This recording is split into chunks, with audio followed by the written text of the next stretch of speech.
Good afternoon, good morning, good evening, and any other clock that we have. This is Joseph Trevisani for FX Solutions and FX Street. Welcome back to the fall trading season. I guess in America it rolls in with football, which we're about to start here as well. People come back from vacation. I just came back last night, and they get revved up for the fall. So what are we expecting? We're going to go over one of the things that I think is going to be playing a major role in the next 3 to 6 months as far as the view in the currency markets go. If you looked at the FX Street write-up for this, I'm going to do a comparison, necessarily subjective, nonetheless with some facts, between the policy approaches of the United States government and, as an example, to an opposite side, or an opposite point of view, the German government. I could use a number of other examples in Europe, in the EMU, as far as the policy prescriptions that the various governments have undertaken. But since Germany is the biggest, and often seen as the most influential, and perhaps the intellectual leader, if you will, for policy prescriptions on the continent and in the EMU, I'm going to use Germany as the example rather than Britain or France or some of the other countries. When we look at the Euro chart, which is what I have up, after the great fall of the recession and the great rise of the recovery, and then the ascent again of the dollar moderately, because of fears of double dip or a second recession or low growth, whatever you'd like. We've very much been in a trading range in the euro, and I'm relating this year between about 129 and 126. Considering what we've been through, where we've been, the amount of questions about economic growth, about policy, about elections. British just had an election. The Australians just had an election where, although Julia Gillard, the Labour candidate, has managed to form a coalition, by almost every other means it was an astounding triumph for the Liberals, which in Australia are really the Conservative Party. Britain elected Mr. David Cameron in coalition with Nick Clegg on the Liberals. So there has been a real change in the policy side between the U.S. 2 years ago, of course, the U.S. elected Barack Obama and the Democrats, who now control all the houses of government, and they are facing what appears to be a very difficult election this year. So, there are trends very much moving in the markets, but not in the currencies. And really not in the equities either. If you look at the equities, they have been bouncing around between about 10,000 and about 10,600 points for a number of months now, and the same with the euro. Three-figure range in the euro, despite all of the potential, despite all of the movement, despite all of the worry, despite everything, the euro and the dollar have been pretty much stable. A three-figure trading range is stability by definition in the currency markets. Let's explore this a little bit. Let's look at some facts first. And I'm going with the broadest facts, because when you compare economies and policy, you are talking with the broadest sort of stroke of the descriptive economic brush. The further you get into the details, the harder, the more you withdraw. Actually, you don't withdraw. The more you dive into the details, the less resolution you have on the overall picture. When it comes to large movements, when it comes to trends, I'm very much a believer in the greatest distance from the economy possible, because that will tell you and give you an idea of where the overall picture is headed, not just whether housing has bottomed or not in the U.S., for an example. If we look at the GDP numbers for the United States and Germany, we see some similarities. The first quarter of 2009 in the U.S. was down 4.9%. The last quarter of 2008, the worst of these are annualized rates in the U.S., was down 6.8. That was by far the bottom, as far as GDP goes, of the contraction relating to the financial crisis in the fall of 2008. The Germans were a bit delayed, as were the Europeans. Their lowest quarter, their worst performance, was in the first quarter of 2009 when their economy contracted 3.4%. Remember, this is a quarter-to-quarter basis. So if you put those two quarters together and if you look at 6.8% in the U.S. in the fourth quarter of 2008, and then you compare that with the 4 quarters, that's an annualized performance in that quarter. If you compare that with the German, in the fourth quarter is down 2.2, in the third quarter is down 0.4, that's down 2.6. In the second quarter is down 0.7, that's down 3.3. But then in the third quarter, it was actually up 1 point. In the first quarter, it was up 1.4. So you're at 1.9 for the year. I hope I did that math for the year.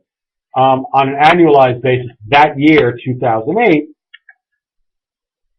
you would have had about a 2% decline rather than 6.8% annualized in the U.S. Now, of course, you can't make those comparisons exactly, which is why I'm only doing it in a very general sense, because one is annualized across the quarters, and the other is quarter to quarter. When you look at the first quarter in the U.S., it was down 4.9 annualized. In the German, down 3.4% on a quarter-to-quarter basis. From there, it improves.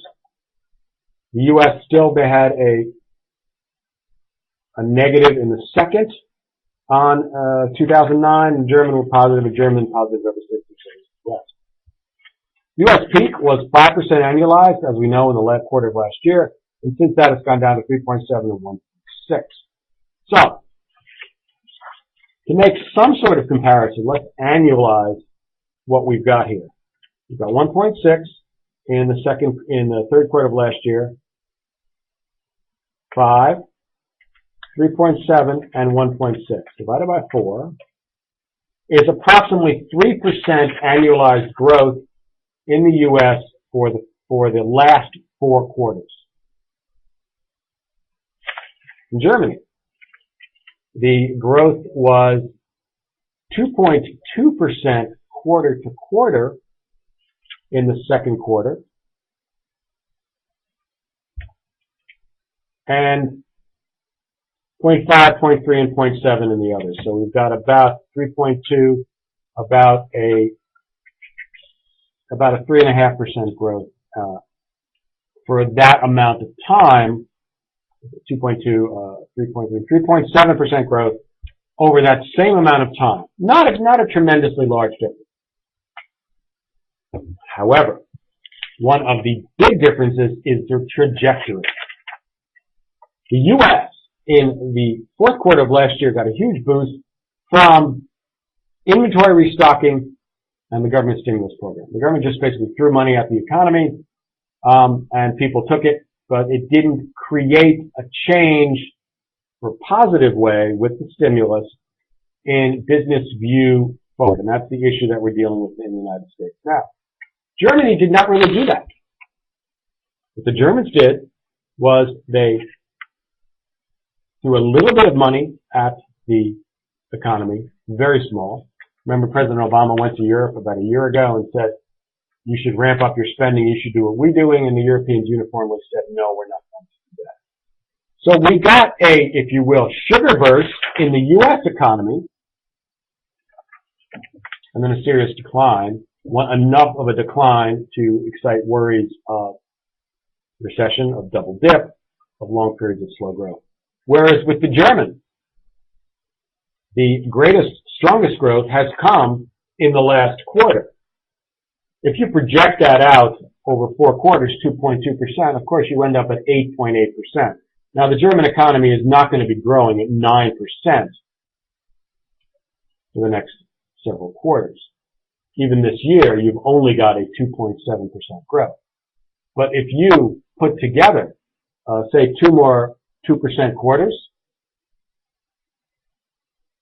That will give you 8.7% growth.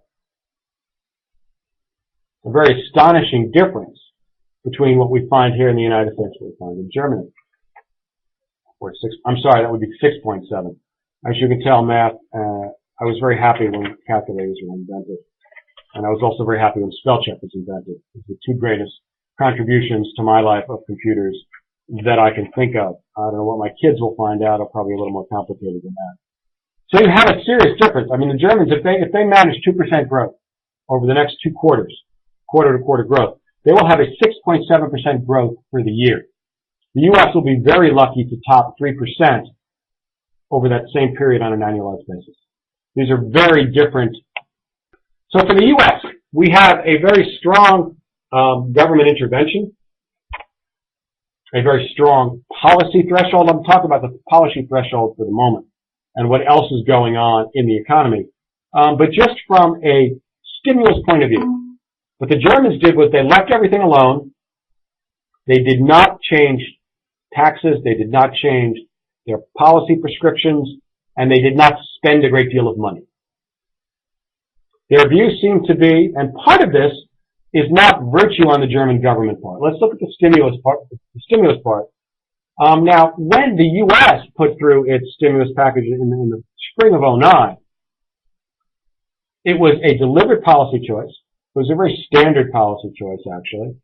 It was the standard Keynesian model: reproduce, replace consumption spending on the part of the consumers with the government. The government will tide over until the economy revives. It is the standard business cycle prescription for governments. Now, it's easy for governments to do this. There's nothing legislators and governments like to do more than spend money. Appropriate money and spend money. Now, when you compare that to the Germans, remember, at this point, the EMU Greek debt crisis had not blown up. That did not really happen until the end of 2009. So the Germans were under no specific restraints imposed by tribulations in the credit markets, in the bond markets, in Greek debt.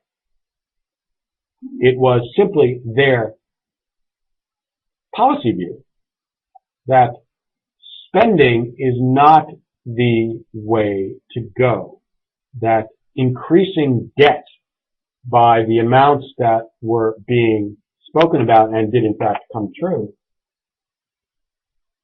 in the U.S. was not the correct economic prescription.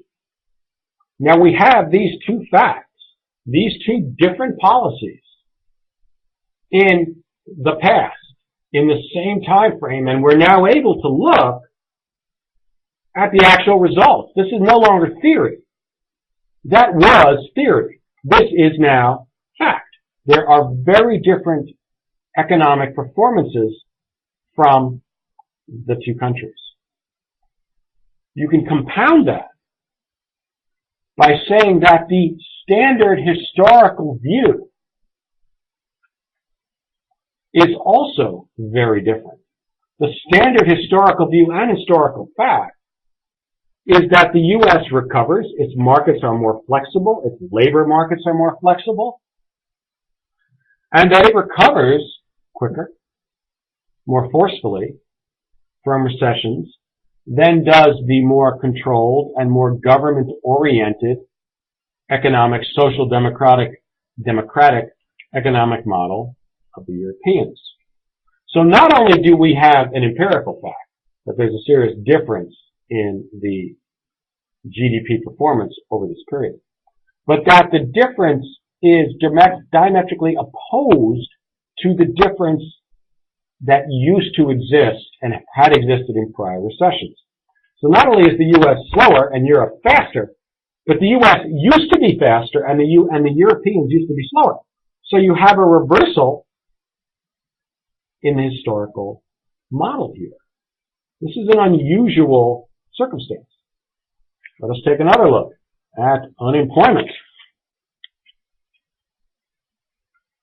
One of the benefits, I suppose, or at least the touted benefits of the social democratic model in Europe is that it's a more caring and it is a more humane system because it provides for people's needs in periods of economic distress. One of the opposite view on that, or not the opposite, but an opposed view, is that the U.S. model is better because it permits more freedom, it permits more flexibility, it engenders more individual reliance, and it enhances recovery in the economy. The economy moves to recovery quicker and more forcefully. These things are also have been true, same type of description, for unemployment. Let's take a look. I think we know where this is going. German unemployment peaked out at 8.3, a number for a number of months. Now, in Germany, 7.5% unemployment is not unusual. As a matter of fact, it's practically the norm. If you look at the average over, I have to pull up a Bloomberg here, but I won't. If you look at the average, it's somewhere around 7% over a long, long period of time. The U.S. average is considerably lower. Again, the benefit of flexible labor markets, historically flexible labor markets. U.S. people, it's a much bigger country, can pick up and go places. It's not a language barrier. The lack of comparative unemployment benefits makes people go back to work sooner. If you're going to get 3 years of unemployment, the incentive to return to work and the unemployment is sufficient to live on, the incentive to go back to work is lower. You may make any humanitarian argument you like, but this is a function both of the society and human nature. Certain group of people will not go back to work until they have to. No judgment intended, simple fact. So the German system, the European system, provides for a higher level of employment. It's unemployment. It's the old line, if you pay for something, you get more of it. The Germans and the Europeans have always paid better unemployment benefits, excuse me, and guess what they get more of? Unemployment. The U.S. model permits faster and higher unemployment rate, but it also encourages, also in Europe, the labor markets are, especially Germany, the labor markets are much more inflexible. The unions are much stronger. People's job security is much higher, which means it's much harder to fire them. Job security is a nice way of putting it. So all of these things will keep the unemployment rate high, but stable. In the U.S., people can get fired much more readily. Unions, except for civil service, are much, much weaker. Civil service workers don't get fired anyway. So you get much greater peaks and valleys, much greater volatility in the U.S. unemployment rate. The positive of that is that it returns to lower than European rates much faster. It adjusts much quicker. People move, jobs are created, people return to work. They run out of unemployment, they return to work. What are we seeing? Well, the German model, as with their policy prescription, Germany hasn't changed very much. The idea of what they're doing to get through this recession is they're just gritting it out a bit. They're saying economies recover. Huge amounts of deficit spending is not what we want to do. It doesn't really work, and it steals from the future, and the fact of its lack of efficiency does not recommend it. Then later on in 2009, the latter part of 2009 and 2010, the Greek debt crisis blew up, and there was no way that the Germans were going to be putting out large amounts of debt, figuring that probably it's going to end up in Greece or in Spain or in Italy. So they very much put a lid. They refused to do deficit Keynesian spending, which the American government did to a degree which has never been enacted by a government before. So let's look at the Germans first. Well, in 2007 it was 8.6, early part of 2008, 7.9, down to 7.6, which is sort of the low for Germany. Imagine, 7.6. We were down about 4.5% around that same time. Actually a little bit sooner, but in the early part of 2008, the U.S. unemployment rate was 5, 4.8, 5.1. The German at the same time was 8.2, 8, 7.9. So you can see the difference in the economic models. We got some good stuff here. I would love to talk, I'll talk about some of these points from Jose and PA in a minute. Yes, I see that I mentioned something about civil service and we got some interesting comments. But that's another topic, and that leads more towards the policy, and actually that leads almost directly to the political. But let's finish with this discussion here, or at least some of the comparisons. So then we move into 2008, and the U.S. is rising 6.8, 6.9, 7.0, rising very dramatically, right? If we look at 5.0 in April of 2008, that a year later, in April of 2009, we're at 8.9%. The same German period went from 7.9 to only 8.3. So you can see the much greater flexibility, upside and downside, in the U.S. Now you're right. The U.S. and the U.S. they're not entirely. PA is right in his comment.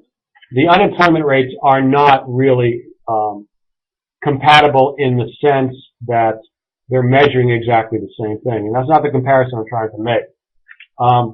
The comparison I'm trying to make is the different rate of change within the same measurement. So although I'm comparing the U.S. and the German, what I'm going to do right now, which is really my point, is that the rate of change within each methodology does speak of the much greater flexibility and the different policy and economic models of the two countries. And that's where I'm going to now. But you're correct. I am not making a direct comparison that the U.S. has lower unemployment, Germany has higher unemployment or anything like that. Only that the changes within each methodology are, I think, both relevant and statistically important. So the U.S. moved from 5 to, thanks PA, you don't have to agree with me, moves from 5 to 8.9, and the German moves from 7.9 to 8.3 in the same period.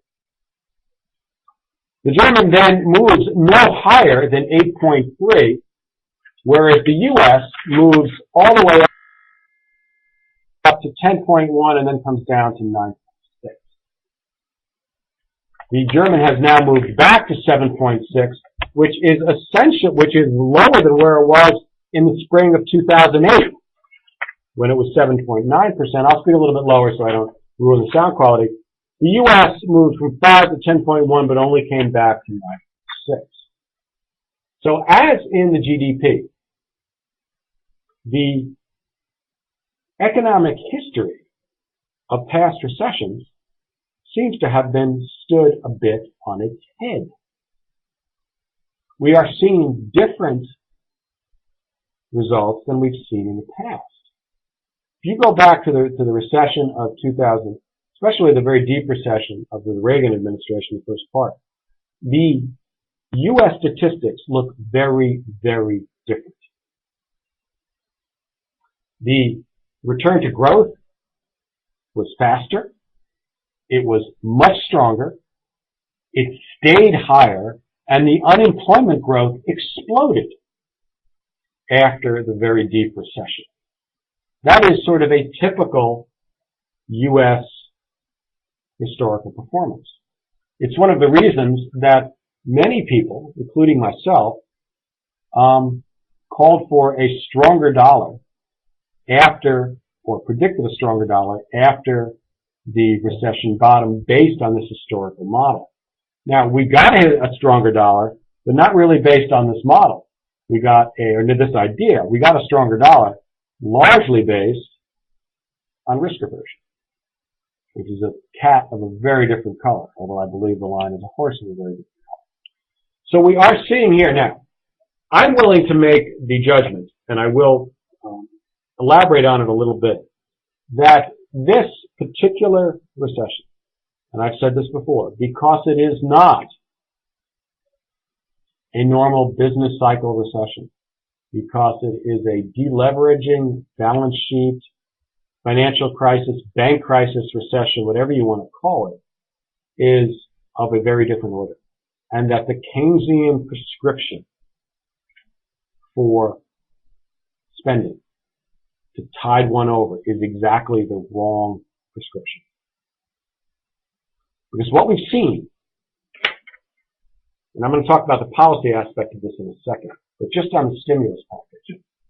When people and consumers, there's another comment here. Yes, that's correct.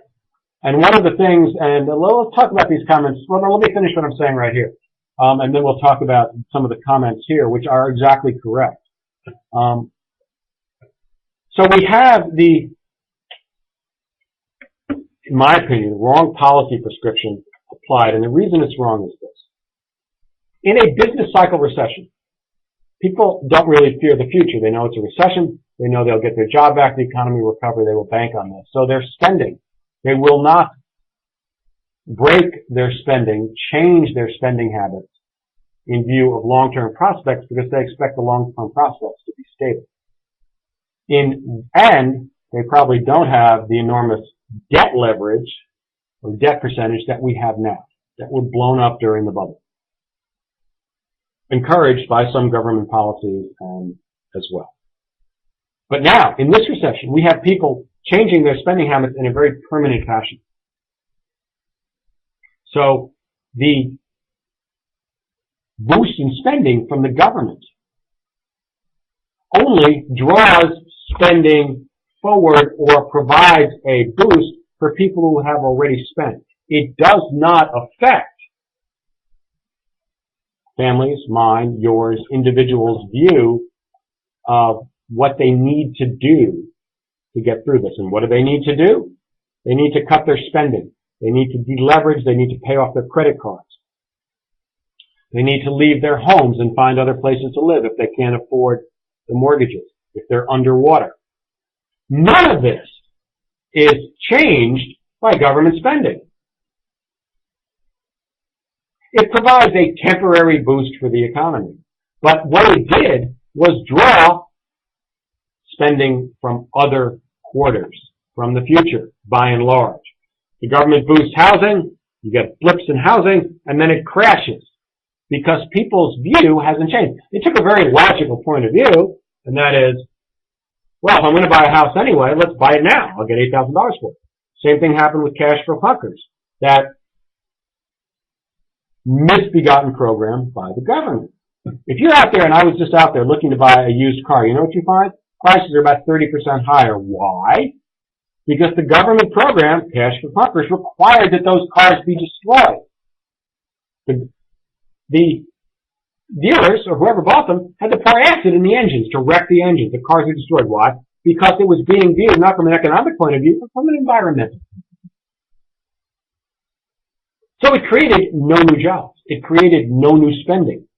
People who were going to buy cars used that to get cash. Temporary boost in the economy, car sales plummet. Same with housing. The economies, and this is about all of us, our economy, our spending habits, mine, yours, not quite my kids yet, they're only 2 years old, but their birthday was a couple of days ago. I keep wondering when they're going to figure out that they can actually own a dog rather than just pet other people's dogs. It's got to be soon. But people's spending and what they need to do, their judgment, we're all adults. Our view of the future and what is possible, necessary, and important is not based on government spending. I don't make my judgments, I'm sure you don't either, on what we expect the government to be doing. What we make our judgments on are whether we think we're going to have a job, whether we're going to keep our job. What do we hope for our family? What do we hope for our children? Where do we want to spend our money? How much money do we expect to have? How much money do we need? If we need to cut spending, where do we cut it? These are the things that drive an economy. And very much these are affected by the overall view of the economy and unemployment. If you have an unemployment rate that we have now that has been above 9% since May of last year and does not seem to be going anywhere soon, that changes long-term views. So the difference between the U.S. policy and, say, the German policy, as far as spending goes, seems to bear itself out logically. That the Germans, let's give them the benefit of the doubt, they realize that spending in this type of situation is not going to provide the answer. The changes that are coming in the economy, in people's views and people's spending, are going to happen anyway. When you use the government balance sheet to artificially support spending, you know what you do? You increase the risk of a second recession. Because all of that spending that would have been spread out over 3, 4, 5 quarters to support the economy, the natural spending, as Jose says on the comments, the 70% of U.S. economy that's consumer spending. That spending is now concentrated and pulled, and you get the plummet afterwards. If you're looking why U.S. GDP in the second quarter, where my GDP figures, went down to 1.6, then just look back 1 and 2 quarters and you'll know why. Because the government artificial stimulus in the last quarter of 2009 and the first quarter of 2010 simply robbed future quarters, as our government debt is, robbed future quarters, concentrated it there, and then left the other quarters with a necessarily smaller amount of spending, of GDP, of consumption. So it in fact increased the chances of double dip, which I don't actually think we're going to enter into, but it'll get very close. But it increased it simply by robbing what should have been growth in the third and the fourth quarters and moved it into the fourth and the first quarters. The Germans didn't do that. They didn't provide policy prescriptions that would concentrate, very short-sighted policies. And you know, there are people in the administration who had to know all this stuff. Nevertheless, I guess power is a great seductress, or seductor, depending on the gender, I guess. So that, as far as the stimulus goes, the purpose of the stimulus was, in my view, the wrong stimulus, the wrong purpose for this particular economic situation. Because it's wrong, not because it didn't have an effect, it did have an effect, but because the effect changes nothing, because the adjustments in society will continue anyway, because they're based on different criteria and different time frames. In a situation like this, I'm going to talk about the currency for a second, then go back to policy. In a situation like this, and this is some of the things that were happening, you might expect that the euro would perform considerably better than the U.S. dollar. And we did see this from June through July. As the risk aversion abated and the European performance performed marginally better, the euro rose. Of course, as soon as we get concerns in the U.S., there's a continuum of concerns. If there's a moderate amount of, or a small or moderate amount of concern about the U.S. economy and the Europeans are performing better, you're likely to get in a normal situation that, of course, would support the euro. Right now, we're in a very friable situation. The fear and the worry from the recession and the near collapse is still very real. So anytime the fear for the U.S. economy and its performance becomes a little greater than a very moderate amount, you excite risk aversion for the world economy as a whole. When you get risk aversion for the U.S. economy, you do get one thing, and that is, of course, life of the dollar. And that is the second part of this graph right here. If there were no risk aversion running around the world, my guess is we'd see the euro 140 right now.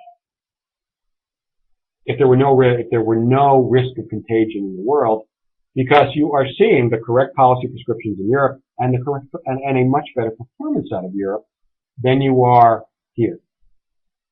But that natural benefit to the euro is balanced, of course, by risk aversion. Now let me look at some of these comments, and then we'll talk about them a little bit, and then I'll talk about some of the policy differences that we're seeing out of DC and Frankfurt, Berlin. And then we'll wrap up and take more questions. Yes, one of the things that has been a striking difference in this recession is that the federal employment has gone up a great deal. Much of the stimulus, I believe about half of the stimulus, it depends whose figures you use on this, was used as a support for state and local governments. The Fed just printed money and sent it to them so they wouldn't have to fire workers. Yes, there's a political aspect to this, of course. Civil service unions are predominantly is probably not a strong enough word, democratic. They give millions and millions of dollars to the to the Democratic Party. I believe they are committing another $40 million, if I remember, to this current election cycle in the fall. So one can say that this is a political payback. You can also make an economic argument, of course, that the support. Remember, this stimulus was designed not to create jobs. It was sold as if it was creating jobs, but if you look at the details, that's not what it was designed to do. It was designed to support consumption. This is the Paul Krugman argument in the New York Times. It is one of the things that Larry Summers said, although I doubt believed. It is one of the things that Christina Romer said, although I doubt believed. It is what Krugman said, and what I think he does believe. This stimulus in the spring of '09 was designed to support consumption. It was not designed to create jobs. If you create jobs, then you incentivize businesses to create jobs. Since businesses are about profits and about costs, that's the way you approach it. This stimulus, the $1 trillion that was spent of other people's money, as in the Chinese who we all borrowed from and everyone else who borrowed from, was designed to support consumption. One of the ways it supported consumption was funneling money out to the states so they wouldn't have to fire any workers, assuming that those workers will spend. Only now do we hear from the president that they're going through infrastructure projects. Whatever happened to the shovel-ready project? So you can see that this really wasn't there. In addition, the government doesn't create jobs, because when the money runs out for structural projects or anything else, not that they're not good, many of them are, the jobs end. There's no permanent job creation. The government cannot do that. The government can incentivize, make it easier or harder for private industry to do that. But all the government can do is support consumption. It cannot create jobs. That's more of these comments. Yes, that is true. I didn't actually see that news. Like I said, I've been on vacation. I was trying very, very hard to avoid politics and the markets and any other topics related to work when I was away. I didn't succeed completely, but I did try very hard. I did not see that. City is lowering employee salaries 12% to avoid firing 1,300 workers. That's interesting. One, I'm assuming that is being done with the cooperation of the union, but I don't know that for a fact. All of the unions, the civil service unions, federal and state, we've all seen these articles, these comments, these analyses that union workers, especially civil service, and the only area of work of unionization that is growing are civil service workers. Their salaries are somewhere between their total compensation packages are somewhere between 50 and 100% equivalent workers in the private sector. Now, I know you will get arguments about that as to the degree, but I think it's very clear that their compensation is considerably higher than private sector, and it's very, very hard to fire union workers in general, but civil service workers in particular. Their political influence is far, far beyond their numbers because they focused it exclusively on government. And in municipal and smaller elections, where turnout can matter a great deal, their concentrated clout has a special interest, and unions are absolutely a special interest. They are focused on their members, on benefits for their members. Nothing wrong with that, except that their benefits and their pay is provided by the taxpayer and not by performance of a business. Because as with General Motors workers, aside from the bailout, let's not talk about that, if the business fails, the union workers are out of work. There are two examples I can think of. The Longshoremen's Union in New York fought hard and long for many years. Now, there are other reasons involved in this, to keep container ships out of New York. So what happened? The future arrived anyway. The container ship ports all moved to New Jersey. Now, to be very fair about this, that's not the only reason, because the way container ports work, you need vast acreages to store those containers, and there's simply no place on Manhattan, Brooklyn waterfronts for that type of change. But when it was very clear at the time that the bulk cargo was moving and there was a new type of economy coming in, still very much the longshore unions fought this. Another one to look at is the steelworkers union. Also fought very hard against changes in pay structure, in work rules, and the types of things that were necessary in the U.S.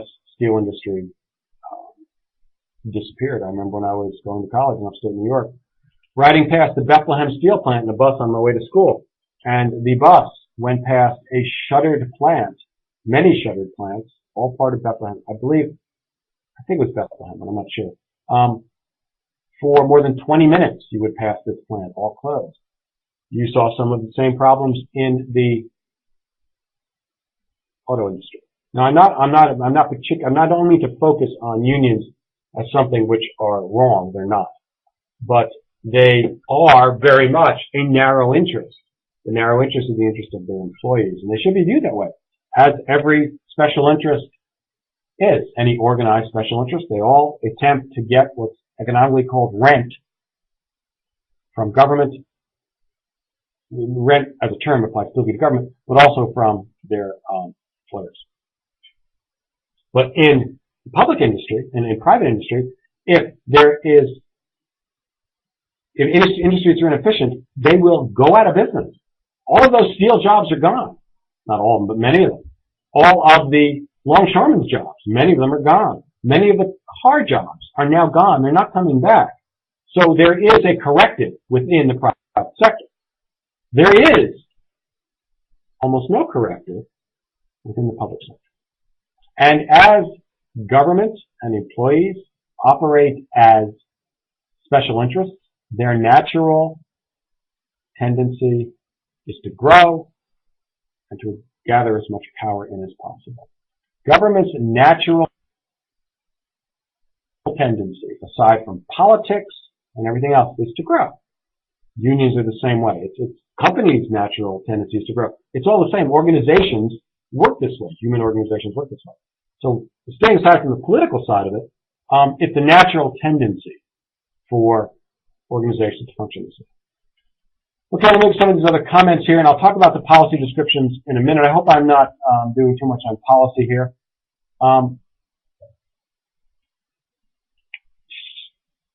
Let me just look here. Yes, this is true. There is a lot of, that's absolutely correct. PA is absolutely correct, and I agree with that completely. The considerations of this type of recession are very different than business cycle recessions. And the Keynesian model is the wrong model. I do not believe that it was wrong, as much as TARP is disparaged. I do not believe that it was wrong for the government. I believe it would have been wrong for the government to do that. As inefficient, as rushed, as abused as the TARP program was, markets really were frozen. I've been in the financial markets all of my working life, and markets really were frozen. And unwanted things really can't happen.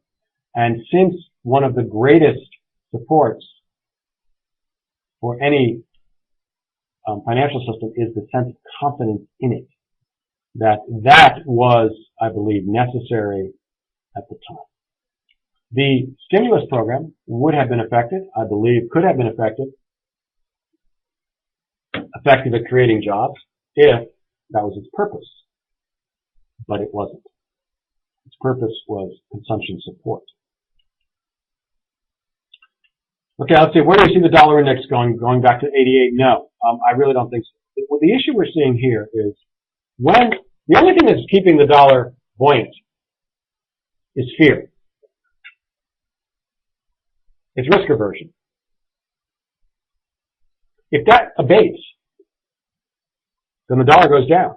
Then you return to what's always called in market write-ups risk appetite. But what that really means is the U.S. Will be punished. The dollar will be punished by traders for its lack of performance, for the economy's lack of performance. Under current policy prescriptions, I don't really see the dollar benefiting unless you end up with a double dip or enough worry so that people are still buying treasuries and supporting the dollar for risk aversion purposes. Without that, somebody's talking about year-end closes here. I'm not sure about that. I guess you can all see that on the chat. So let's look at one of the last items. Then we'll stop. I know we're running about 50 minutes here. The other issue, the other side of this, aside from the stimulus package, which as a comparison between Germany and the United States, rough as it is, I think has a great deal of validity because of the different type of recession we're looking at here. The other big difference between Germany and the United States is the interventionist policy prescriptions of the two governments. The Germans have done very little. Reluctantly, they rescued the EMU. They put their economy and their weight behind the euro and the EMU and Greece and everyone else, which of course they had to.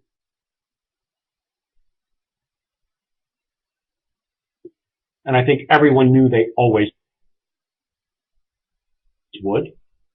There was no way they were going to permit Greece to default.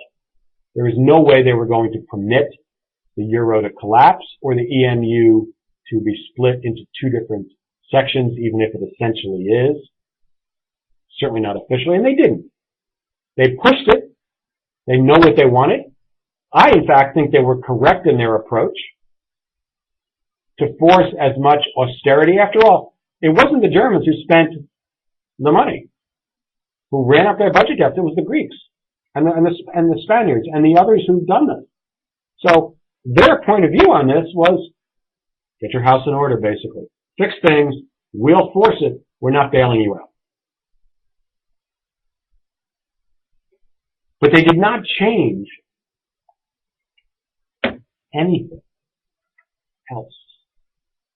There was no massive new legislation in Germany. Yes, they put through a few financial market reforms. They're going to do a few more. But they didn't touch tax rates. They didn't touch their social programs. They didn't decide to redo the entire financial system. They didn't do any of that. Merkel did not come in with that type of program. Her view, the view of her government, was that there will be some pain here, and we will have to go through it. And the most sensible thing to do is not to be meddling with the economy in the midst of the most serious recession in 3 generations. And they didn't. Now, I'm drawing a very deliberate parallel here between the attitude and the program of our current government here in the United States. Its attitude, very well encapsulated in the Chief of Staff, Rahm Emanuel's extremely cynical and destructive, I believe, aphorism, never let a good crisis go to waste, has resulted in what we're seeing in the United States now. Much higher unemployment, much lower economic growth, and to use a term from the 30s, recently illustrated by Amity Shallis in her book, The Forgotten Man, capital strike. Businesses are not investing. Businesses are not hiring. And the policy side of why they're not is because they don't know what's going to happen in the future. The Democrats in the current administration definitely came in, like I don't think there's any denying this, with an ideological program. President Obama very much ran as a centrist. His policies are not central. They certainly are not the type of policies, it seems from the polling right now, that have endeared the Democrats or the government to the American people. We will see. There's an election coming. But at the very least, a crisis is probably not the time to be putting in the greatest changes in U.S. economic political history since Roosevelt. We've seen that now. The hesitation for people. I mean, if you look at the healthcare program, the healthcare bill, if you want to instill confidence in a political system, then how can anyone who knows the type of things that get, and everyone knows this in this country, the type of things that have been snuck into, and I could talk about this specifically about the CFTC, a number of provisions relating to our own industry, to retail finance, apparently have been put into the Dodd-Frank financial regulation. Did it have anything to do with any of this business? No. But we won't talk about that now. But take a look at it. I believe they're there. So this is probably the very wrong time to be putting in the type of changes. Healthcare. Just take an example. Almost every new procedure is going to have to be approved by a government panel someplace. This is not the type of environment in which businesses are willing to invest. So, between the 2 points, and this was my, I didn't talk about it, but you get the same type of replay, the same type of consideration in the same type of view. If you compare, say, the German IFO, the U.S. ISM, the German VEW surveys, and the various confidence surveys of European consumers and American consumers. They reflect the economic statistics, the very basic economics that we're speaking about. The U.S. is actually a very large exporter, like Germany, of very high quality goods. Smaller percentage of the economy. But the parts of the world that are still growing relatively strongly, Germany and other, I'm not Germany, but China and all of the other places spoken about endlessly, are still buying Mercedes. They're still buying Apple computers. But the domestic economy in the U.S. is the part which is suffering. Let me look at a few of these questions here, and then I'll just wrap up. Yes, that's correct. You're absolutely correct. The logic goes like this. Spending. that increased spending equals increased demand, increased production. That's absolutely correct. The problem is that increased spending, when it is temporary, what happens is if you send a check, as our government has done, to people, they spend it or they save it, but they don't change their permanent spending. They won't go out and buy a new house. They will be less likely to go out and buy a new car because they're not judging. If you reduce tax rates and people believe that they're going to stay, then they know that for the next 2 years, 5 years, they're going to have more money than they had before. They're more likely to use that future stream now. If you simply provide them with some sort of cash payment, unemployment benefit, then they're not going to change their permanent status because they don't have that future stream that they're looking at. The collapse in home prices, in equities, and other things that damaged seriously people's wealth affected that long-term view. And that long-term view is unaffected by government spending programs. It is affected by unemployment rate, which unfortunately is also high because the stimulus program was not at all designed, as I've said several times, to create jobs. So let's look at some more stuff here. Yes, PA, you're absolutely right. I'm sorry, I didn't read far enough. You're absolutely correct. We agree completely on that. That's right. I think by year end, where's the euro going to be? Oh, what is it, beginning of September? To be honest, I think we're going to be right around here, maybe a little bit higher, 30, 32. I don't think it's going to go very far because it's looking to me that the U.S. is going to have a very slow recovery, very, very slow, somewhere around here. And we are skirting the edge of, I think we'll be skirting the edge of a second recession. And the closer we stay to that, the more risk aversion there's going to be. And that is going to counter the better growth in Europe. In addition, Germany is not going to stay at 2.2% if the U.S. is at 1.5%. So the German growth is going to come down as well. So the European priority, or the European improvement over the U.S. will diminish somewhat. Let's see. They're political. We'll get them nowhere because the government is in the same position as far as finance goes. That's correct. One of the things that is going to be happening over the next year is that the government is not going to be able to put through any more stimulus programs. There's not going to be any money being shoveled out the door to state governments to keep their employees, and they're going to have to start firing because almost all state governments in the United States have balanced budget requirements. There are only so many gimmicks they can use to get around that. And so there are going to be firings and pay reductions and other things that will reduce demand. Again, the same issue. Even though you have funneled all this money out to state employees, to governments to keep people there, you are simply moving things around. Because if the tax revenues aren't there from the private sector, then you can't keep, and then you're no longer able to politically, to keep funneling money out to the state governments. So then everybody goes out of work and the demand drops anyway. You can't do it this way in this situation. You can't create demand in this situation. That's what the problem is. Okay, so how exactly do we make money in this environment?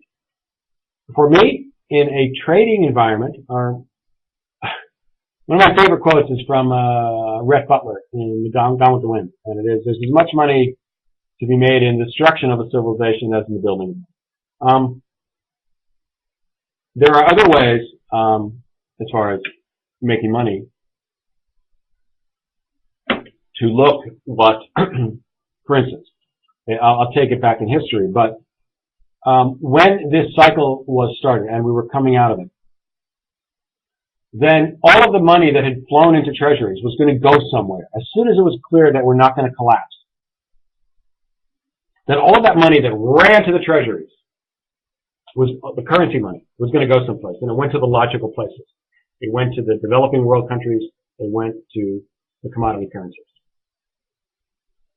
The fall on those, as soon as we saw a diminution in growth, same thing. So there is money, but it may be difficult. There is places to make money, but it may be difficult perhaps if you stick only to the euro, because the balance in the euro is between better growth in Europe, worse in the U.S., but balanced by the ongoing, and it seems permanent now, but it won't be permanent forever, risk aversion factor. So you're not going to get the same type of outlet or the same type of trend. So that's one way to look at it. I think actually sterling and the U.S. or sterling and England. I think the sterling probably will strengthen, and the reason is because I think they've taken the correct policy prescription. Although it has a slow effect, I think it will have an effect in England as in Germany. I believe the policy prescriptions of those governments are the correct policies, and although they are less showy, the politicians can't get up there and say, we are spending $4 billion, or in our case, $1 trillion to support the economy. Aren't we wonderful? They're taking a much harder, but a much more adult approach. If you were a kid, you maxed out your credit card, what would your parents do? Well, I guess they would take your credit card away. Tell you to go get a job. Help pay it off. That's sort of what my parents did, although they never gave me a credit card. So then, that is the prescription of what appears to be the adult governments in Germany and in England. You can tell my point of view on this as far as the economic prescriptions of our current government. I do not feel that they are the prescriptions of adults. Just as my own opinion, I think the administration was quite foolish in focusing immediately on its ideological agenda rather than fixing the economy. Had they fixed the economy, then their ideological agenda would have sailed through and people would have ignored it. But that is not what happened. It's not what they chose to be. And as Churchill titled a chapter in his book, the terrible ifs accumulate. The terrible ifs, economic ifs, are certainly accumulating for the U.S. and for the current administration. Let me just look at a few more of these comments here, and then we will end. I thank you all very much for listening, but let's see what we have here. Strengthening trade to the end of the year. Is counter No, I don't think so. I think the Canadians are finished with that. I don't think they're going to raise rates anymore. Their economy is partially a commodity economy and partially tied to the U.S. economy. And the U.S. is not looking like it's going right now. There is no indication of any robust growth, anything, anywhere on the horizon, the type of growth that will bring people back to work. And I don't care what you want to say about housing markets, cash flow contracts, anything else. If there are not jobs being created, then the economy does not prosper. It isn't any more difficult than that, which is why every once in a while I like to do these very large overview webinars, because in the day-to-day trading, in the day-to-day give and take back and forth of statistics, what is this statistic, what does this tick mean, what does that tick mean, most of them don't mean anything or they don't mean very much as far as the overall view. The overall view, the trends, where the economy is going are on much more basic items, and jobs is key. Although I will say that if you play the stock market, and perhaps the currencies as well, although I have to think this one through, it just occurred to me. We have an election coming up in about 2 months, a little bit less. I would say if you're looking for a prediction, and every once in a while I'll make predictions, watch a huge stock market rally if the Republicans manage to take one or both houses of Congress, because that will mean political gridlock, and I think the markets would be very, very happy to have political gridlock right now. So look for that in the equities. And my view would be that if you get a rally in the equities, that means you will probably get a fall in the dollar because of risk aversion. If, and this is a very common view, one of the major problems with the U.S. economy right now are the policy prescriptions and the policy intervention coming out of D.C., then all of that money that's sitting on the sidelines for companies will perhaps be reinvested. and jobs will be created if there's gridlock in D.C. Just one more of these comments here. Yes, I agree with you. Jack, you're absolutely right. That the austerity measures will, and we're seeing this in Greece, we're seeing this in Europe as well. And in the short run, they will. But we've also seen that the non-austerity measures here in the United States don't have any effect because they're the wrong prescription. The austerity measures will diminish growth in Germany, in the other countries, in Europe, in Greece, in England. You're absolutely correct. But I think they have a much greater chance of restoring the business and general confidence, which because of the type of recession this is, then it's the adult prescription. You know, you can't avoid all pain. When you're 40, you don't run as fast as you do for 20. These are realities.